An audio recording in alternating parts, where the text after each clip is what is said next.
안녕하세요. 취업 준비하는 사람들을 위한 커리어 개발 센터 개코쌤 채널입니다. 오늘은 자기소개서의 첫 문장 작성법에 관해 살펴보겠습니다.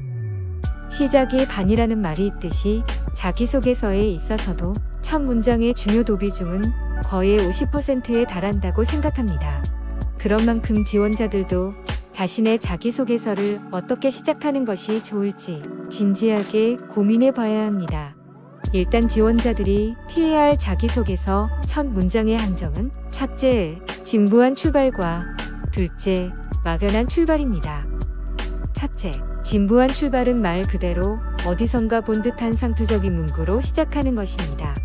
다수의 자기소개서를 심사해야 하는 인사 담당자 입장에서는 그런 상투적인 문구로 시작되는 글과 마주치게 되면 주의 집중도가 급격히 떨어지게 될 것입니다. 이런 함정에 빠지지 않기 위해서는 자기소개서를 완성한 후 각 문항이 첫 문장이 읽는 이의 흥미를 자극하기에 충분한지 곱씹어보고 부족한 부분이 있으면 수정해야 합니다. 둘째, 막연한 출발은 첫 문장만 보아서는 전반적인 내용 파악이 어려운 글을 말합니다. 이런 글은 끝까지 다 읽어야 전체 내용을 파악할 수 있게 되는데 시간에 쫓기는 인사 담당자에게는 매우 불친절한 글로 평가받기 쉽습니다. 자기소개서 각 문항이 글을 일간지 사회면 기사처럼 첫 문장만 읽어봐도 전체 내용을 짐작할 수 있게 두 괄식으로 구성해주는 것이 좋습니다. 그렇다고 두 괄식 원칙을 100% 고수해야 하는 것은 아닙니다. 서두에 강한 인상을 남길 수 있는 문장을 던질 수 있다면 그것을 살리기 위해 두 괄식 원칙은 잠시 유보할 수도 있습니다. 이와 같은 두 가지 유형의 실제 작성 사례와 각 사례에 대한 해설을 살펴보겠습니다. 그리고 나서 지원자들이 참조할 만한 인상적인 서두의 사례들을 전해드리겠습니다. 물론 자기소개서 작성할 때 진부한 출발과 막연한 출발의 함정은 피해야 하고 인상적인 서두의 사례는 적극 활용해야 하겠습니다. 첫 번째 진부한 출발 사례, 과외활동.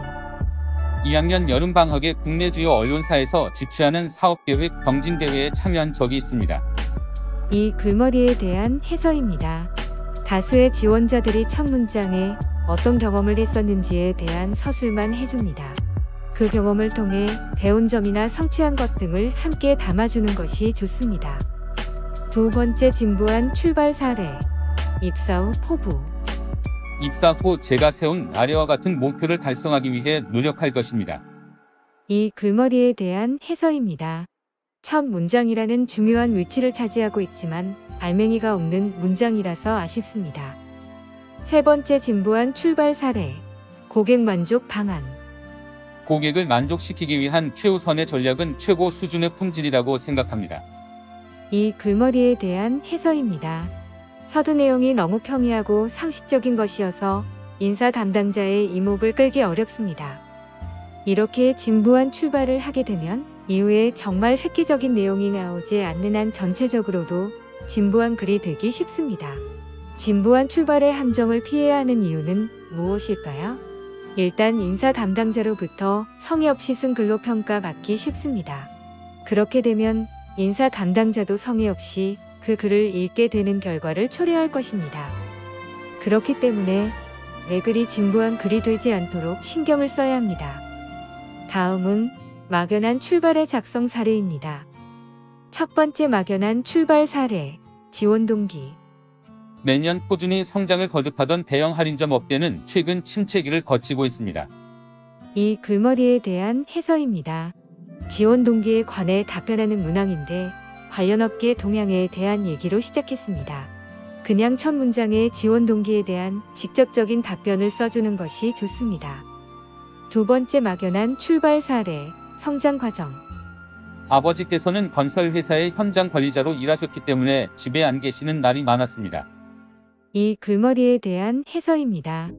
서두에 이런 얘기를 꺼낸 이유는 아마도 지원자의 책임감이나 독립적인 생활력 같은 것을 부각시키려는 취지로 보입니다.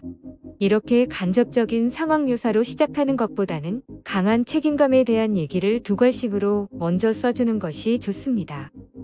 세 번째 막연한 출발 사례, 협업 경험. 대학 생활을 하며 협업과 소통의 중요성을 절실히 느꼈습니다. 이 글머리에 대한 해설입니다. 첫 문장에서 중요성을 느꼈다는 것만으로 끝내는 것보다 협업과 소통의 중요성을 절실히 느꼈던 이유, 배경에 대해서도 서술을 해주는 것이 좋습니다. 네 번째, 막연한 출발 사례, 생활 신조. 유체공학이라는 전공 과목 프로젝트의 팀 리더를 맡게 되었습니다. 이 글머리에 대한 해설입니다. 이렇게 팀 리더를 맡게 되었다는 얘기로 첫 문장을 끝내는 것보다 이 경험이 나의 생활 신조 형성에 어떤 영향을 끼쳤다는 것인지, 어떤 연관성이 있는 것인지 설명을 해주는 것이 좋습니다. 이상과 같은 진부한 출발, 막연한 출발의 사례에 이어 인상적인 글머리의 실제 사례들에 대해 살펴보겠습니다.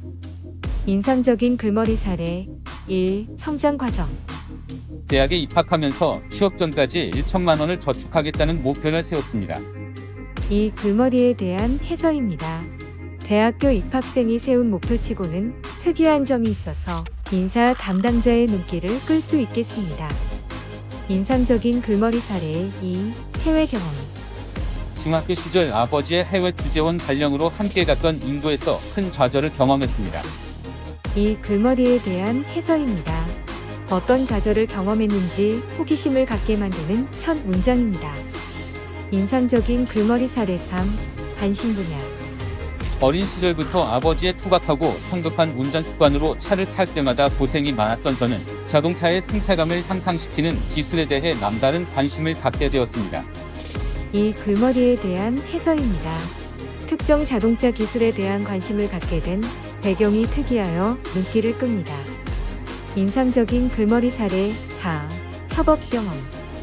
대학 3학년 때 학생회 간부로서 다수의 교내 행사를 주도하면서 팀워크를 향상시킬 수 있는 저만의 노하우를 깨우치게 되었습니다. 이 글머리에 대한 해설입니다. 어떤 노하우를 깨우쳤는지 궁금해지게 만드는 첫 문장입니다. 인상적인 글머리 사례 5. 직장 생활의 의미. 저에게 직장 생활은 무인도와 같은 곳입니다. 이 글머리에 대한 해설입니다. 이 지원자는 무슨 이유로 직장 생활을 무인도에 비유하게 되었는지 궁금해집니다. 인상적인 글머리 사례, 외국 봉사활동. 필리핀에서 저소득층 아동들을 돌봐주는 봉사활동에 참여하면서 그들에게 필요한 것은 순수한 인간애보다는 그들이 부족한 것을 채워줄 수 있는 경제력이라는 것을 배웠습니다. 이 글머리에 대한 해설입니다. 의외성이 강한 느낀 점 또는 배운 점을 제시하여 다음에 나올 내용에 대해 호기심을 갖게 만드는 첫 문장입니다.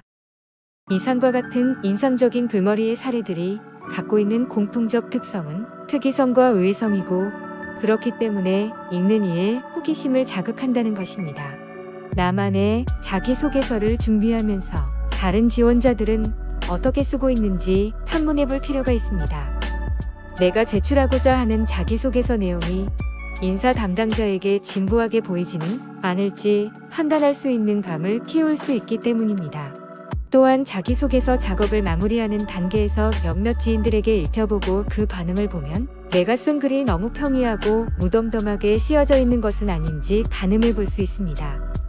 개커샘 채널을 참조하는 지원자들께서는 부디 인상적인 글머리를 통해 인사 담당자의 눈길을 끌 수 있는 흥미진진한 자기소개서를 완성하시기 바랍니다. 지금까지 취업 준비하는 사람들을 위한 커리어 개발센터 개커샘 채널이었습니다. 또 만나려면 구독과 좋아요 꾹 눌러주세요. 다음에 더 좋은 영상으로 찾아뵙겠습니다.